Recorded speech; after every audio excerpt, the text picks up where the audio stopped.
ये भारत देश की विशिष्टता का ही परिणाम है कि भारत में शिक्षा जगत में संस्कृति और संस्कार दोनों का समावेश दिखाई देता है। लेकिन पिछले दिनों वैश्विक महामारी के दौर ने सीधे तौर पर कहा जाए तो पूरे शिक्षा जगत को बहुत हद तक प्रतिकूल रूप से प्रभावित किया है। लेकिन अगर हम मध्य भारत के मध्य प्रदेश की इंदौर की बात करें तो यहाँ पर जैन दिवाकर कॉलेज एक अनुपम मिसाल पेश करता नजर आता है। इस प्रतिकूल वातावरण के बावजूद अपने विद्यार्थियों को गुणवत्तापूर्ण शिक्षा देना और उन्हें संस्कारों के साथ में आगे बढ़ने की प्रेरणा देना, कुछ ऐसे ही कदम उठा रहा है इंदौर का जैन दिवाकर कॉलेज। किस तरह से इस कॉलेज का वातावरण और इस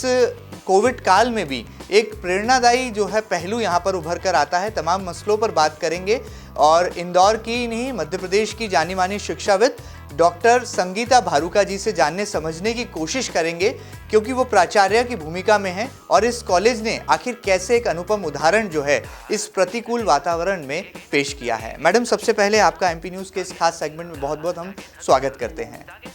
डॉक्टर संगीता भारुका जी का जो चेहरा है वो बहुत ही जाना पहचाना है, न केवल शिक्षा जगत बल्कि आने वाली जो नौजवान युवा पीढ़ी है उसे सही दिशा देने के लिए भी मैडम की भूमिका जो है बहुत हद तक समाज में एक सकारात्मक रूप से देखी जाती है। सबसे पहले मैडम, जैन दिवाकर कॉलेज की अगर हम बात करें तो कैसे इस काल में भी जो है गुणवत्तापूर्ण शिक्षा के लिए कटिबद्ध है कॉलेज, और इस कोविड काल ने किस हद तक प्रभावित किया है शिक्षा जगत को और शिक्षा पद्धति को, आप क्या मानती हैं? वर्तमान में जो कोविड का एक संक्रमण काल चल रहा है, जो विगत 1.5 वर्ष से लगभग छाया हुआ है, न केवल पूरे भारतवर्ष में बल्कि वैश्विक महामारी है यह। ऐसे में श्री जैन दिवाकर महाविद्यालय, जो कि इंदौर शहर के न्यू पलासिया क्षेत्र में संचालित होता है, यहाँ पर जो भूमिका चेयरमैन के रूप में निभा रहे हैं वे हैं देवी अहिल्या विश्वविद्यालय के पूर्व कुलपति एवं मध्य प्रदेश उच्च शिक्षा में एडिशनल डायरेक्टर रह चुके डॉक्टर नरेंद्र जी धाकड़ साहब। चूँकि वे मध्य प्रदेश के विभिन्न महाविद्यालयों में प्राचार्य की भूमिका निभा चुके हैं, वरिष्ठ शिक्षाविद माने जाते हैं और होलकर कॉलेज के भी वे प्राचार्य रह चुके हैं, उनका एक दीर्घ अनुभव शिक्षा के क्षेत्र में है जिसका लाभ हमें कोविड काल में मिला। चूँकि सर वैश्विक परिस्थितियों पर अपनी पैनी निगाहें बनाए हुए थे और वे आने वाले समय को भाप रहे थे, तो विगत वर्ष जब मार्च में लॉकडाउन लगा तो मार्च में ही उन्होंने हमारे जितने भी प्राध्यापक साथी थे उन्हें ऑनलाइन टीचिंग का प्रशिक्षण प्रदान कर दिया था। इसलिए जैसे ही विगत वर्ष 22 मार्च को जब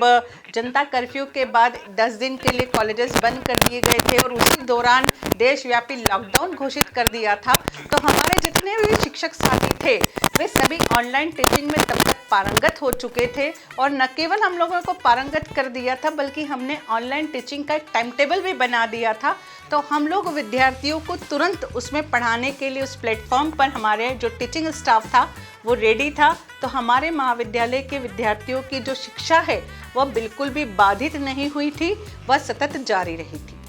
कोविड काल में ही उन्होंने बच्चों को हमने इस तरह से प्रेरित किया कि वे न केवल अपना अध्ययन जारी रखें बल्कि समाज में अपनी एक सकारात्मक भूमिका निभा सकें। जितने भी शिक्षक साथी थे उन्होंने छोटे छोटे टास्क बच्चों को दिए कि घर पे ही रहकर मास्क बनाकर आसपास आप वितरित करें, जन जागृति फैलाएं, क्योंकि जब कोविड का जो लहर आई थी तब लोगों में बहुत अधिक जन जागृति भी नहीं थी, तो एक जन जागृति फैलाने का काम भी हमारे विद्यार्थियों ने किया और जो ऑनलाइन जो टीचिंग का था यह हमारा प्रयोग बहुत ही अधिक सफल रहा। कहा जा सकता है कि कुल मिलाकर इस वैश्विक महामारी के दौर में भी श्री जैन दिवाकर महाविद्यालय जो है वो एक सशक्त भूमिका न केवल अदा कर रहा है बल्कि समाज में गुणवत्तापूर्ण शिक्षा देने की दिशा में भी जो है नायाब कदम उठा रहा है। मैडम, आगे बढ़ते हैं। अगर हम थोड़ा कोर्सेज के बारे में जानना चाहें, चूँकि अब नया शैक्षणिक जो सत्र है वो शुरू हो चुका है और कई सारे ऐसे विद्यार्थी हैं जो कि इस प्रतिकूल वातावरण के बावजूद एक अच्छे कॉलेज, एक अच्छे संस्थान की तलाश में हैं, तो कौन कौन से कोर्सेज हैं जो संचालित हो रहे हैं फिलहाल वर्तमान में इस महाविद्यालय में, और आने वाले दिनों के लिए क्या कुछ नई रणनीति, क्या योजना तैयार की है आप लोगों ने? सबसे पहले तो जितने भी विद्यार्थी हैं जो इस वक्त स्कूल से निकलकर महाविद्यालय में आएंगे, बड़े प्रतिकूल परिस्थितियों में इन विद्यार्थियों ने अपना अध्ययन जारी रखा, अपना धैर्य बनाए रखा। अब चूंकि आने वाले समय में 2 वर्ष से हम देख रहे हैं कि विद्यार्थियों की जो परीक्षाएं बहुत प्रॉपर तरीके से नहीं हो पाई है, कहीं ना कहीं बच्चों का जो अध्ययन है वो भी बाधित हुआ है, तो वे एक ऐसे महाविद्यालय का चयन करें जहाँ भी वो अध्ययन करने जा रहे हैं कि उस महाविद्यालय में न केवल उनके शिक्षा के लिए क्या व्यवस्था है, उनके अध्ययन के लिए क्या व्यवस्था है, बल्कि वो इस बात पर भी ध्यान दे कि उनके सर्वांगीण विकास के लिए वो महाविद्यालय क्या क्या प्रयास करता है, कौन कौन से प्रकल्प संचालित करते आ रहा है, और न केवल व्यक्तित्व विकास में बल्कि एक वैश्विक दौर में वो विश्व की प्रतिस्पर्धा का सामना कर सके, इसके लिए उनके कौशल विकास के लिए वो महाविद्यालय क्या क्या कार्य कर रहा है। यदि मैं अपने जे दिवाकर महाविद्यालय की बात करूं तो चूंकि अभी नई शिक्षा नीति, हमारा मध्य प्रदेश पूरे भारत में पहला राज्य है जहां की नई शिक्षा नीति लागू कर दी गई है, और उसमें सबसे लाभ में वे महाविद्यालय रहेंगे जो कि बहुसंकाय संचालित करते हैं। तो हमारे महाविद्यालय में भी कला संकाय, वाणिज्य संकाय, विज्ञान संकाय, प्रबंध संकाय और समाज कार्य संकाय हमारे यहाँ संचालित किए जाते हैं। तो इस तरह से विद्यार्थी बीए, बीएससी, बीबीए, बीकॉम, जो बीएसडब्ल्यू जो भी वो करना चाहते हैं उसके लिए महाविद्यालय में भी प्रवेश ले सकते हैं। बहुसंख्याय महाविद्यालय होने का बहुत बड़ा लाभ हमारे यहाँ प्रवेश लेने वाले विद्यार्थियों को मिलेगा, क्योंकि उनके लिए मेजर सब्जेक्ट तो उन्होंने लेना है, लेकिन उनके लिए जो इलेक्टिव सब्जेक्ट्स हैं वो मल्टीडिसिप्लिनरी होने के कारण बहुत सारी चॉइस उनके लिए ओपन हो जाएगी। तो वे अपने भविष्य में वो किस तरह के रोजगार में जाना चाहते हैं उसको दृष्टिगत रखते हुए बहुत सारे ऑप्शंस उनको उपलब्ध होंगे, और निश्चित ही वो अपनी अभिरुचि का विषय उसमें चयन कर पाएंगे। बिल्कुल ठीक बात है, बड़ी बात है। जाहिर सी बात है जब कहा जाता है कि जिस कॉलेज की जो नींव है वो यदि बहुत मजबूत होगी और उस महाविद्यालय की जो निकलने वाली जो नौजवान पीढ़ी है, जो वहाँ से कहा जा सकता है कि भावी युवा पीढ़ी है जो कि आने वाले कल में देश को एक नेतृत्व भी प्रदान कर सकती है, यदि वहाँ की नींव मजबूत है। जैसा कि मैडम ने अपने साक्षात्कार के दौरान कहा कि देवी अहिल्या विश्वविद्यालय के पूर्व कुलपति सम्मानीय डॉक्टर नरेंद्र धाकर जी की प्रेरणा से जो है पूरा कॉलेज संचालित हो रहा है, उनके कुशल नेतृत्व में जो है ये कॉलेज जो है नित नए आयाम को छू रहा है। वो कहीं ना कहीं कहा जा सकता है कि विद्यार्थियों को भी ऐसी तालीम, ऐसे संस्कार इस कॉलेज से मिल रहे हैं, और अलग अलग संकायों की जो जानकारी मैडम ने दी है, उम्मीद की जा सकती है कि आने वाले कल में एक नई भावी पीढ़ी के निर्माण में जो है अपनी सशक्त भूमिका ये कॉलेज सदा से निभाता रहेगा। मैडम आगे बढ़ते हैं। अगर हम बात करें नई शिक्षा नीति की, जैसे कि आपने इस पहलू को छुआ, किस तरह से परिवर्तन आप देखती हैं कि वर्तमान दौर की जो शिक्षा पद्धति है उसमें देखने को आ रहा है, और विद्यार्थियों की तरफ से क्या प्रतिक्रिया है? क्योंकि न्यू एजुकेशन पॉलिसी जब डिज़ाइन की जा रही थी तो बहुत सारे सवाल थे देश भर के एजुकेशनिस्ट के मन में, शिक्षाविदों की प्रतिक्रियाएं भी निकलकर सामने आई थी। आपको लगता है कि आज के इस दौर में ये चुनौती और बढ़ गई है और नई शिक्षा नीति के आने से विद्यार्थियों को एक नई दिशा जो है मिल पाएगी आने वाले कल के लिए?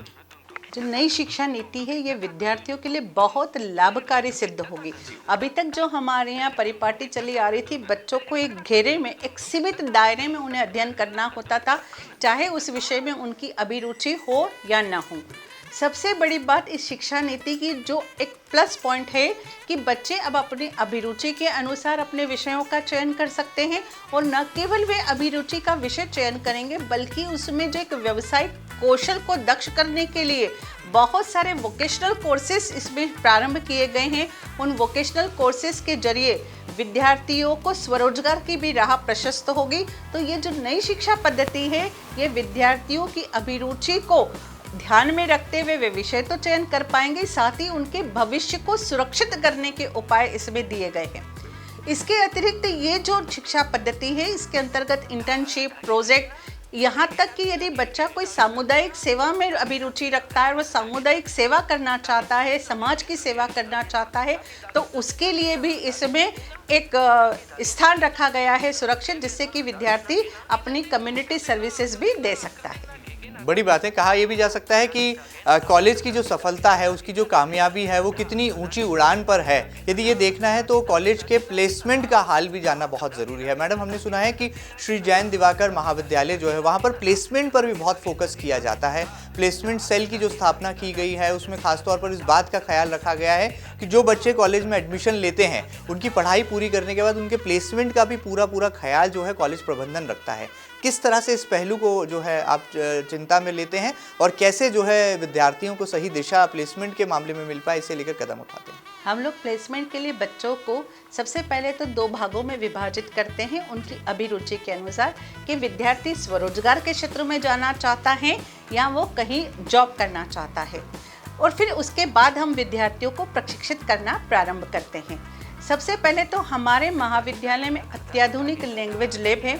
क्योंकि जब भी बच्चा जॉब करने जाता है तो उसको जो, और ख़ास करके मध्य प्रदेश के विद्यार्थियों को सबसे अधिक दिक्कत ये आती है कि उनकी जो अंग्रेजी भाषा पर उनका अधिकार होता है बहुत कमज़ोर होता है। तो हम लोगों ने हमारा एक पूरा डिज़ाइन जो प्लेसमेंट की ट्रेनिंग का किया हुआ, इस तरह से प्रोग्राम डिज़ाइन किया हुआ है कि सबसे पहले तो हम प्रथम वर्ष में ही बच्चे को वर्ष भर लैंग्वेज लैब के माध्यम से हम कम्युनिकेटिव अंग्रेजी का प्रशिक्षण प्रदान करते हैं। अब तो नई शिक्षा नीति में भी इन्होंने इसको स्थान प्रदान किया है, जो कि जैन दिवाकर महाविद्यालय पहले से ही करता आ रहा था। इसके अतिरिक्त उनमें एक डिजिटल अवेयरनेस, जो भी एक नई शिक्षा नीति का अंग है, लेकिन हमारा महाविद्यालय पूर्व से ही करता आ रहा था कि हम सभी विद्यार्थियों को जो उनके पाठ्यक्रम में उनके लिए कंप्यूटर की शिक्षा है, उसके अतिरिक्त हम उन्हें एक व्यवहारिक कंप्यूटर की शिक्षा प्रदान करते हैं, जिससे कि जब वो जॉब के लिए जाते हैं तो उन्हें कोई दिक्कत नहीं होती है।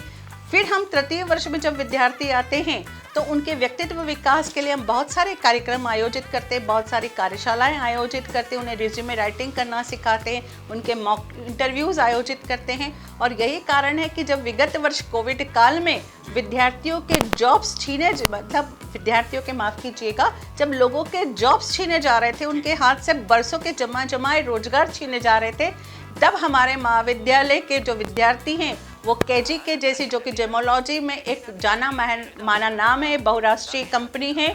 जस्ट डायल जैसी कंपनियों में हमारे महाविद्यालय के विद्यार्थी प्लेस हुए, ईगल सीड्स में हमारे महाविद्यालयों के विद्यार्थियों के प्लेसमेंट हुए हैं। इसके अलावा मारुति सुजुकी और एचबीडी फाइनेंस में भी हमारे विद्यार्थियों के प्लेसमेंट हुए हैं। हम लोगों ने बजाज फिनसर्व जैसी कंपनी से हमने एमओयू किया हुआ है, केजीके से हमारा एमओयू है, किंग से हमारा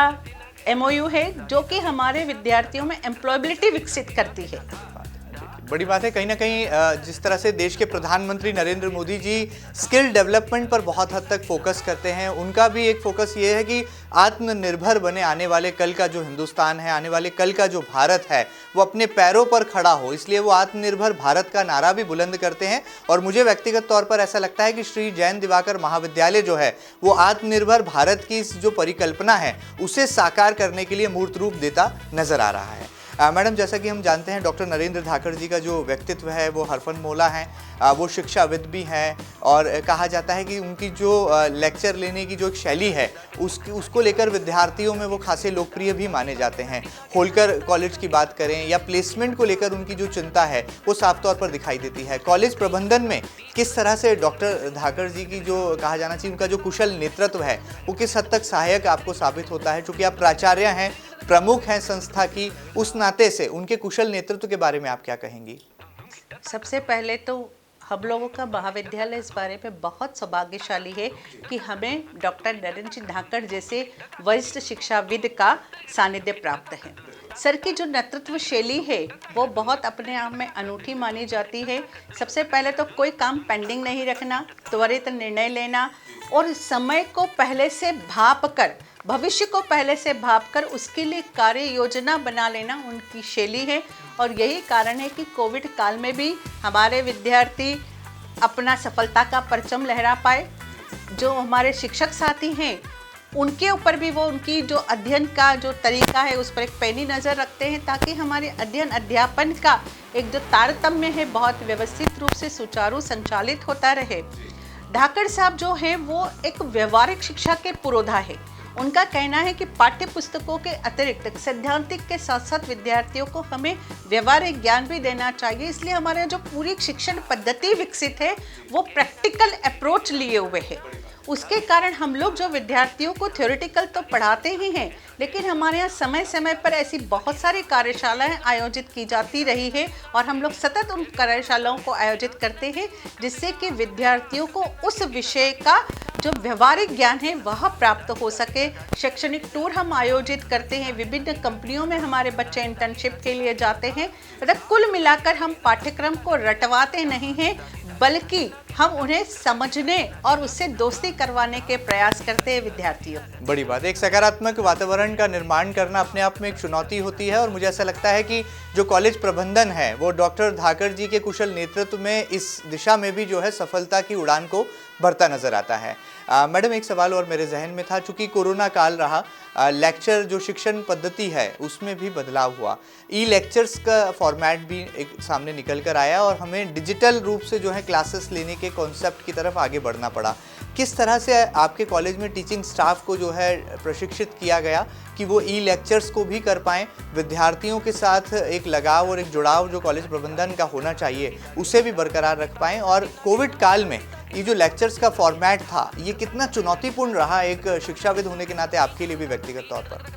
निश्चित ही ये जो नई परिस्थितियाँ थी कोरोना काल में, वो सभी लोगों के लिए नई थी, क्योंकि एक ऐसा समय था जिसमें हमने कभी नहीं सोचा था कि इस तरह से जो हमारा कोरोना काल में हमारा जो क्लासरूम है वो एक छोटे से लैपटॉप या छोटे से मोबाइल फ़ोन में आकर सिमट जाएगा। सबसे पहले तो हमने विद्यार्थियों को मानसिक रूप से इस हेतु तैयार किया कि ठीक है कि क्लासरूम से एक बहुत बेहतर ऑप्शन है, सबसे अच्छी शिक्षा हम क्लासरूम्स में ही कर सकते हैं, लेकिन अगर हमारी पूरी शिक्षण व्यवस्था ठप्प हो जाए, यदि हम बिल्कुल भी आपको नहीं पढ़ा पाएंगे तो आप समय का सामना नहीं कर पाएंगे, आप जीवन में आगे नहीं बढ़ पाएंगे। तो सबसे पहले एक स्वीकार्य भाव उनके मन में हमने ये लेकर आए कि बच्चे उस डिजिटल एजुकेशन के प्रति उसको एक्सेप्ट करें, क्योंकि बहुत ज़रूरी था कि वो एक्सेप्टेंस उनके मन में पैदा हो। और मुझे बताते हुए बहुत खुशी होती कि हमारे कई बच्चे जो ग्रामीण अंचलों में थे, जहाँ की नेट उनके गाँवों में नहीं मिलता था, तो हमारे यहाँ कई विद्यार्थियों ने हमें फोटोग्राफ्स भेजे कि वो अपने गांव से 2-2 किलोमीटर दूर आकर मेन रोड पर बैठते थे और दिन भर वो पेड़ की छांव में बैठकर उन्होंने अपना अध्ययन किया इस दौरान। तो बच्चों में वो जज्बा पैदा किया, हमारे शिक्षक साथियों ने बच्चों में वो रुचि पैदा की और एक हिम्मत पैदा की कि हम इसके माध्यम से भी अपना शिक्षण आगे बढ़ सकते हैं। हमें डॉक्टर माया इंगले मैडम का भी सानिध्य प्राप्त हुआ। हमने हमारे महाविद्यालय के जो शिक्षक साथी थे उनसे हम लोगों ने बहुत अधिक मार्गदर्शन प्राप्त किया। डॉक्टर निरंजन श्रीवास्तव जी, जो कि कोरोना काल में हम लोगों के लिए और देवी अहिल्या विश्वविद्यालय की नहीं बल्कि पूरे शैक्षणिक जगत के लिए एक बहुत बड़ी क्षति है। मैं आदरणीय निरंजन श्रीवास्तव सर को बहुत बहुत धन्यवाद देना चाहती हूँ कि उन्होंने एक बार नहीं अनेक बार हम लोगों ने कार्यशालाएं आयोजित की, और जब भी उन्हें समय मिलता था वे हमारे महाविद्यालय के शिक्षकों के लिए कार्यशाला आयोजित करते थे और पूरी ऑनलाइन जो टीचिंग एक प्रोसेस होती है वो उन्होंने हमें समझाई। और उसके बाद जो हमारे कंप्यूटर विभाग के जितने भी शिक्षक साथी थे, चूँकि वो लोग टेक्नो फ्रेंडली थे बनिस्बत अन्य शिक्षक साथियों के, तो उन्होंने भी सतत वर्ष भर हमारे अन्य शिक्षक साथियों की मदद की, उन्हें अलग अलग टीचिंग टेक्निक्स बताई, उन्हें प्रशिक्षण प्रदान किया। और यही कारण है कि हमारे महाविद्यालय के जो शिक्षक हैं वो डिजिटल प्लेटफॉर्म पर भी बहुत बेहतर अपने विद्यार्थियों को शिक्षा दे पाए। हमारे महाविद्यालय में स्मार्ट क्लासेस भी है, उसका भी बहुत बड़ा फ़ायदा उन स्मार्ट क्लासेस का हमें डिजिटल एजुकेशन देने में मिला, क्योंकि उसके माध्यम से आप विद्यार्थियों को वीडियो ऑडियो बहुत आसानी से दिखा सकते थे। बड़ी बात है। कहा यह भी जा सकता है कि मेरे मन में ख्याल आ रहा था जब मैडम ये तमाम जानकारियां आप सभी दर्शकों के साथ साझा कर रही थी कि जो गुरुकुल की परंपरा है उसका निर्वहन भी हमारे भारत देश में हो रहा था, और विपरीत परिस्थितियों के बावजूद भी वर्चुअली कैसे विद्यार्थियों के साथ कनेक्ट किया जाना है, इस चिंता में जो है श्री जैन दिवाकर महाविद्यालय था और कहीं ना कहीं कहा जा सकता है उसमें सफल भी रहा। जिस तरह से मैडम ने कहा कि जो ग्रामीण अंचल के तमाम जो छात्र छात्राएं थे उन्होंने जहां इंटरनेट की सेवाएं मौजूद थी, उपलब्ध थी, उस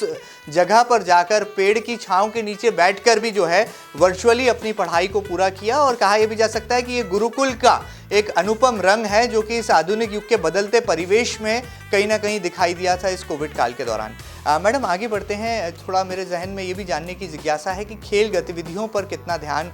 कॉलेज प्रबंधन देता है। एक्स्ट्रा करिकुलर एक्टिविटीज़ का जो है बहुत हद तक जो है ध्यान रखा जाना आज के दौर में ज़रूरी है। और जैसा कि आपने कहा कि सम्मानीय डॉक्टर नरेंद्र धाकड़ जी जो हैं वो व्यवहारिक ज्ञान पर जो है बहुत हद तक केंद्रित हैं, तो ऐसे में खेल गतिविधियों और अन्य गतिविधियों पर किस तरह से कॉलेज प्रबंधन जो है फोकस करता है? निश्चित ही विद्यार्थियों के सर्वांगीण विकास के लिए आवश्यक है कि हम कक्षाओं के अलावा उनके बाकी अन्य गतिविधियों पर भी ध्यान दें। हमारे महाविद्यालय में राष्ट्रीय सेवा योजना की नियमित इकाई और स्वपोषित इकाई दोनों संचालित है और इसके अंतर्गत हम प्रतिवर्ष विद्यार्थियों के लिए कैंप आयोजित करते हैं, विविध कार्यक्रम आयोजित करते हैं। हमारे यहाँ प्रति सप्ताह हम लोग हरियाली महोत्सव मतलब एक सतत हमारे यहाँ चलता रहता है और अगस्त माह के प्रथम सप्ताह में हम हरियाली महोत्सव मनाते हैं। फिर युवा उत्सव की जितनी भी गतिविधियाँ होती है वो सारी गतिविधियाँ हम महाविद्यालय में संचालित करते हैं। वाद विवाद में, वक्तृत्व कला में हमारे महाविद्यालय में हम लोग गतिविधियाँ संचालित करते हैं। हम लोग न केवल इसकी प्रतियोगिताएं आयोजित करते हैं बल्कि विद्यार्थियों को हम समय समय पर इसका प्रशिक्षण भी प्रदान करते हैं। और योग, जो कि नई शिक्षा नीति में भी इसमें बहुत जोर दिया गया है और आपको मुझे बताते हुए हर्ष भी हो रहा है कि विगत 1 वर्ष से सुबह 6:30 बजे हमारे महाविद्यालय की ऑनलाइन योग की कक्षा प्रारंभ होती है, जिसमें जो हमारी खेल प्रशिक्षिका है, जो कि स्वयं एक अंतर्राष्ट्रीय खिलाड़ी रह चुकी है सॉफ्टबॉल की, वो हमारे विद्यार्थियों को योग का प्रशिक्षण प्रदान करती है। नियमित खेल गतिविधियां हमारे महाविद्यालय में संचालित की जाती है और हमारे महाविद्यालय के अनेकों विद्यार्थी हैं जो कि राष्ट्रीय स्तर पर खेल प्रतियोगिताओं में अपना परचम फहरा चुके हैं। बिल्कुल ठीक बात है मैडम। ये भी जानना चाहेंगे कि जो विद्यार्थी इस वक्त हमें देख रहे हैं, सुन रहे हैं, यदि वो एडमिशन लेना चाहें, कॉलेज में प्रवेश पाना चाहें, तो क्या प्रक्रिया होगी और ख़ासतौर पर फीस किस तरह से जो है उसका निर्धारण किया जाता है? क्योंकि कई ऐसे विद्यार्थी हैं जो कि ग्रामीण अंचल से आते हैं, दूर दराज के इलाकों से आते हैं। क्या उनके लिए कोई विशेष जो है प्रावधान है और किस तरह से प्रवेश की प्रक्रिया को संपन्न कराया जाता है? हमारा महाविद्यालय एक अल्पसंख्यक महाविद्यालय है और इस वजह से हमें प्रत्यक्ष प्रवेश की जो सुविधा है वो मध्य प्रदेश उच्च शिक्षा विभाग से प्राप्त है। और हमारे यहाँ महाविद्यालय में विद्यार्थी प्रत्यक्ष आकर, मतलब बच्चा सीधा आएगा, उसको कोई रजिस्ट्रेशन वगैरह कहीं ऑनलाइन पर जाकर नहीं करवाना है, वो सीधे महाविद्यालय में आकर अपना प्रवेश सुनिश्चित कर सकता है। कोरोना काल में चूँकि बहुत लोगों की वित्तीय क्षमताएं सीमित हो गई है, लोग बहुत आर्थिक कठिनाइयों से जूझ रहे हैं, तो हमारे महाविद्यालय में बहुत रिजनेबल फीस स्ट्रक्चर है, जो कि पूर्व से ही एक रिजनेबल फीस स्ट्रक्चर है। लेकिन कोरोना काल में देखते हुए हमने विद्यार्थियों को यह भी सुविधा दी है कि वे चाहें तो एक शुल्क, जो एक न्यूनतम शुल्क देकर अपना स्थान सुरक्षित कर लें और उसके बाद वर्ष भर वो आसान किश्तों में भी महाविद्यालय का शिक्षण शुल्क चुका सकते हैं। ये सुविधा हमने विद्यार्थियों को दी है ताकि उनका विद्या अध्ययन जारी रह सके। बिल्कुल ठीक बात है। कहा यह भी जाता है कि निर्बाध यदि शिक्षा मिलती रहे तो हमारे देश का जो आने वाला कल है, वो जो भविष्य है, वो बड़ा सुनहरा होगा। और लगता है कि श्री जैन दिवाकर कॉलेज जो है वो इसी पवित्र इरादे के साथ, इसी पवित्र मकसद के साथ जो है अपने कदम आगे बढ़ा रहा है। मैडम, बहुत सारी बातें करी हमने, बहुत सारी गतिविधियों के बारे में जाना। विद्यार्थियों के लिए क्या संदेश होगा? देश की जानी मानी शिक्षाविद और प्राचार्य हैं चूँकि आप श्री जैन दिवाकर महाविद्यालय की डॉक्टर संगीता भारूका जी का, कि क्या संदेश आप विद्यार्थियों को देना चाहेंगी? और कॉलेज चयन जो है एक ऐसा बड़ा महत्वपूर्ण पहलू होता है, यदि यहीं पर जो है विद्यार्थी चूक कर गया तो उसके भविष्य के साथ खिलवाड़ भी हो सकता है। तो किन बातों का विद्यार्थी भी ध्यान रखें और एक शिक्षाविद होने के नाते पूरे शिक्षा जगत को, विद्यार्थी जगत को क्या खास संदेश आप देना चाहेंगे एमपी न्यूज़ के इस प्लेटफॉर्म के माध्यम से? सबसे पहला तो मैं संदेश जो विद्यार्थियों को यह देना चाहूँगी कि विपरीत परिस्थितियों से आप घबराएं नहीं, अपना हौसला बनाए रखें। आपके शिक्षक आपके साथ में हैं, क्योंकि शिक्षा एक ऐसा औजार आपके पास में है, या मैं कहूँगी कि शिक्षा ही एकमात्र वो चाबी है जिससे आप भविष्य की सुनहरे जो आपकी मंजिलियाँ, जिसको बोलेंगे अट्टालिका आपका इंतज़ार कर रही है, उसका जो द्वार का ताला है, उस सुनहरे भविष्य के द्वार का ताला, वो और शिक्षा के माध्यम से ही आप उस द्वार को खोल सकते हैं। आप किसी भी महाविद्यालय का चयन करें तो सबसे पहले ये देखें कि क्या वह महाविद्यालय नियमित अध्ययन के लिए प्रतिबद्ध है, क्या वहाँ पर्याप्त संख्या में स्टाफ है, फैकल्टी है, क्या वहाँ ऑनलाइन ऑफलाइन दोनों की जो फैसिलिटी है टीचिंग की वह मौजूद है या नहीं, उनका जो लाइब्रेरी है वह कितनी विशाल और कितनी समृद्ध है, क्या वहाँ ई लाइब्रेरी की सुविधा है, उनकी जो प्रयोगशालाएं हैं क्या वो आधुनिक उपकरणों से सुसज्जित है,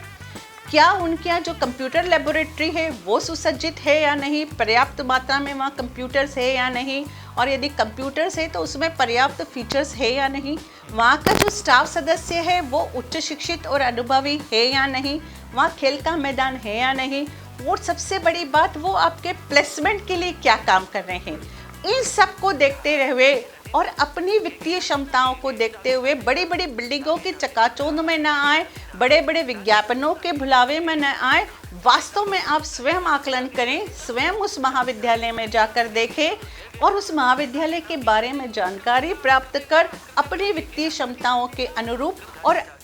उसमें प्रवेश लें। अपनी व्यक्तिगत क्षमताओं के अनुसार आप विषय का चयन करें और निश्चित ही जब आप सब ये करेंगे तो आपको आने वाली कितनी भी कठिनाइयाँ आप उसका सामना कर पाएंगे। मैं आप लोगों को एक छोटा सा उदाहरण देना चाहूँगी कि हमारे महाविद्यालय में सीड टेक्नोलॉजी और हॉर्टिकल्चर विषय भी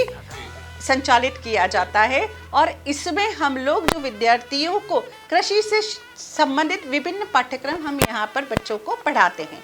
इसके अंतर्गत हम एक कृषि चौपाल संचालित करते हैं। कृषि चौपाल में हम कृषि से रिलेटेड जितने भी व्यवहारिक पहलू होते हैं उनसे हम बच्चों को परिचित करवाते हैं कि किस तरह से आप सोलर ड्रायर में आप अपनी फसलों को ड्राई करके सुरक्षित रख सकते हैं। फिर आप मांग जब अधिक हो और बाजार में उसका सप्लाई कम हो तो आप ऊंचे दामों पर बेच सकते हैं। किस तरह से आप उसकी गुणवत्ता को बेहतर बना सकते हैं, किस तरह हाइड्रोपोनिक्स के माध्यम से आप बहुत कम पानी में और बिना मिट्टी के आप फसलों को उगा सकते हैं। ग्रीन हाउस के हम जानकारी देते हैं, ऑर्गेनिक फार्मिंग की हम जानकारी देते हैं। और अभी जब कोरोना काल चल रहा था तो हमने स्ट्रॉबेरी कैसे उगाई जाए मालवा के क्षेत्र में, खासकर इंदौर में, इसका पूरा प्रशिक्षण विद्यार्थियों को ऑनलाइन प्रदान किया। तो ये सब चीज़ें आप देखें कि किस तरह से कोई महाविद्यालय आपके लिए सर्वांगीण विकास के लिए कार्य कर रहा है। हमने वेब डिज़ाइनिंग का हमारे बच्चों को प्रशिक्षण प्रदान किया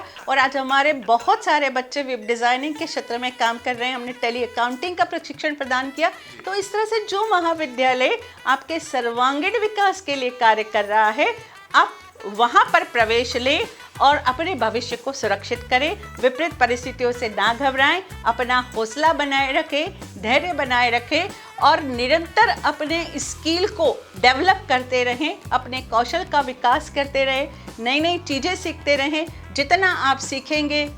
जितना आप पढ़ेंगे, उतना ही भविष्य आपका सुनहरा होगा और न केवल आपके सपने, आपके माता पिता के सपने भी पूरे होंगे। और आप जो युवा शक्ति है, दो तरह की होती है, एक हाथ में पत्थर लेकर किसी को मारती है और एक वो युवा शक्ति होती है जो अपने मेहनत से उस पत्थर को तराश कर सुंदर मूर्ति का रूप प्रदान करती है। तो आप वो युवा शक्ति बने जो पत्थर को तराश कर राष्ट्र के निर्माण में अपना योगदान दें, उस राष्ट्र को एक सुंदर मूर्ति के रूप में तराशने में आपका अपना योगदान रहे। बड़ी बात है। सर्वांगीण विकास भी है और कहा यह भी जा सकता है कि आने वाले कल की चिंता है, यानी कि भविष्य की चिंता है, तो रोजगार उन्मुखी जो प्रशिक्षण है, जो पाठ्यक्रम है, उसकी तैयारी यदि आप करना चाहते हैं तो कहीं मत जाइए, श्री जैन दिवाकर महाविद्यालय आ जाइए, क्योंकि जो तमाम पाठ्यक्रम यहाँ पर संचालित किए जाते हैं उसमें आत्मनिर्भर भारत की झलक भी साफ तौर पर परिलक्षित होती है। और कहा यह भी जा सकता है कि बेहतर युवा पीढ़ी का निर्माण हो सके, इसके लिए ये कॉलेज नेक इरादे और वादे के साथ अपनी रफ्तार के साथ कदम आगे बढ़ा रहा है। उम्मीद की जा सकती है कि जो आप तमाम विद्यार्थियों के मन की जो जिज्ञासाएं हैं वो न केवल दूर हो पाई होंगी, बल्कि जानी मानी शिक्षाविद डॉक्टर संगीता भारुका जी ने जो तमाम कहानी हमें यहाँ पर बताई है वो जरूर आने वाले कल के लिए आप सबके लिए प्रेरणादायी होगी। और श्री जैन दिवाकर महाविद्यालय किस तरह से अपने अनुपम प्रयास कर रहा है, नई शिक्षा नीति का भी परिपालन हो रहा है और एक बेहतर निर्माण या वातावरण का जो किया जा रहा है, और इस वैश्विक महामारी के दौर की चुनौतियों को पार करके भी तमाम विद्यार्थियों के प्लेसमेंट की चिंता कर रहा है, जो कि मुझे लगता है सबसे अहम यहाँ पर पहलू उभर कर नजर आता है। एमपी न्यूज़ के इस खास सेगमेंट में फिलहाल इतना ही। ये खास कार्यक्रम आपको कैसा लगा हमें ज़रूर बताइएगा और ताज़ा तरीन खबरों के लिए कहीं मत जाइएगा, लगातार बने रहिएगा आपके अपने न्यूज़ चैनल एमपी न्यूज़ के साथ। फिलहाल दीजिए इजाज़त, नमस्कार। एमपी की नब्ज, एमपी का हाल, मध्य प्रदेश की हर खबर एमपी न्यूज टीवी के साथ। लगातार खबरों के लिए सब्सक्राइब करें हमारा YouTube channel MP news TV. Latest updates के लिए बेल आइकन दबाना जरा भी न भूलें।